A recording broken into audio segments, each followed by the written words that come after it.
Bismillahirrahmanirrahim. Assalamualaikum warahmatullahi wabarakatuh.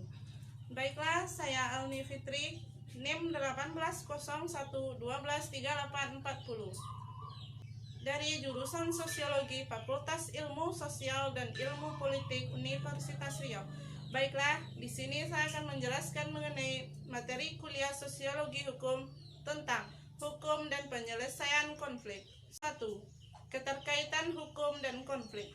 Konflik merupakan suatu bentuk situasi atau keadaan yang di dalamnya terdapat dua pihak atau lebih. Pihak-pihak yang memperjuangkan tujuan atau kepentingan mereka masing-masing yang tidak dapat dipersatukan. Hukum dan konflik terdapat hubungan yang erat dan timbal balik. Suatu konflik akan muncul apabila terjadi pelanggaran terhadap sistem hukum yang berlaku yang mengatur berbagai pihak dalam kehidupan masyarakat. Sebaliknya, hukum merupakan sarana untuk menyelesaikan konflik yang terjadi tersebut. Melalui hukum, para pihak yang berkonflik diupayakan untuk berdamai dan melaksanakan semua keputusan yang telah disepakati. Pelanggaran terhadap kesepakatan oleh yang bersangkutan akan dikenakan sanksi. Yang kedua, bentuk penyelesaian konflik. Menurut Roni Hanitijo Sumitro pada tahun 1983 halaman 182 mengkategorikan 6 bentuk penyelesaian konflik. Kategori penyelesaian konflik. Yang pertama, penyelesaian sepihak. Bentuk penyelesaiannya dapat dibagi menjadi penyerahan sementara, keluar atau pergi, dan penyerahan. Penyelesaian konflik yang kedua yaitu penyelesaian kelola sendiri.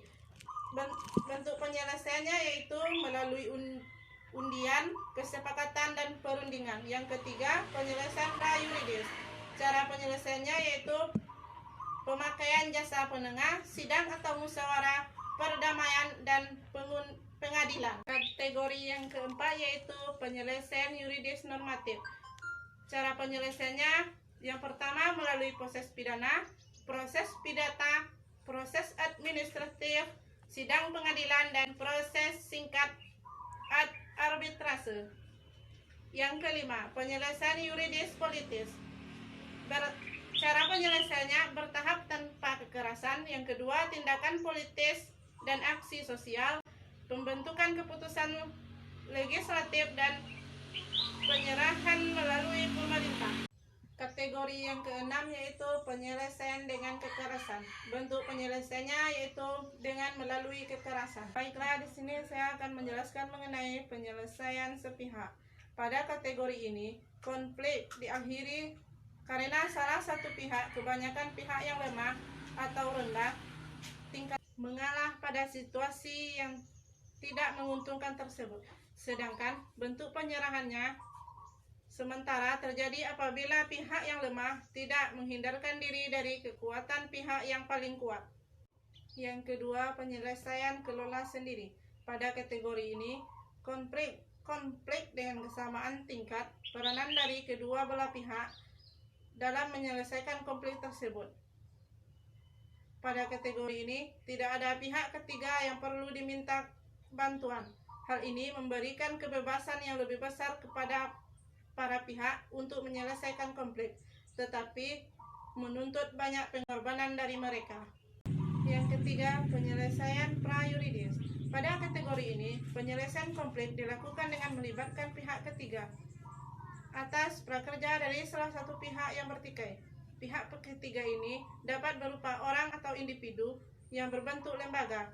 Pihak ketiga berperan sebagai penengah. Semakin besar kepercayaan dan pengaruh pihak menengah terhadap kedua belah pihak, semakin besar pula kemungkinan ia dapat menyelesaikan konflik yang terjadi. Meskipun demikian, pihak ketiga sebagai penengah tidak berdiri sendiri.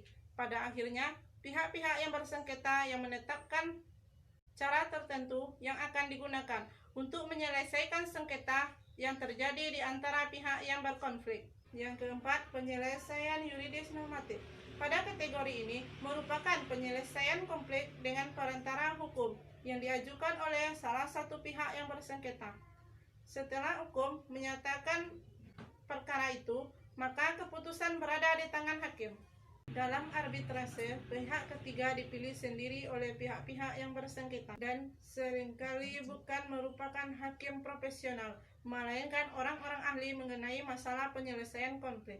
Yang kelima, penyelesaian yuridis politis. Penyelesaian konflik berupa tindakan politik, aksi sosial, dan bertahap tanpa kekerasan, diikat secara lunak oleh hukum formal, norma sosial, dan peraturan informal. Terakhir yaitu penyelesaian dengan kekerasan. Penyelesaiannya bisa dalam bentuk penyelesaian konflik, digambarkan sebagai garis lurus. Mula-mula penyelesaian mandiri, campur tangan pihak pertama, pihak ketiga, perjuangan politis, dan berlanjut dengan kekerasan. Hal ini menampakkan adanya peningkatan formalitas dalam bentuk penyelesaian konflik yang di suatu kemudian dengan pengurangan formalitas berupa aksi-aksi politis dalam kekerasan. Demikianlah materi sosiologi hukum yang dapat saya sampaikan. Jika ada kesalahan mohon dimaafkan. Assalamualaikum warahmatullahi wabarakatuh.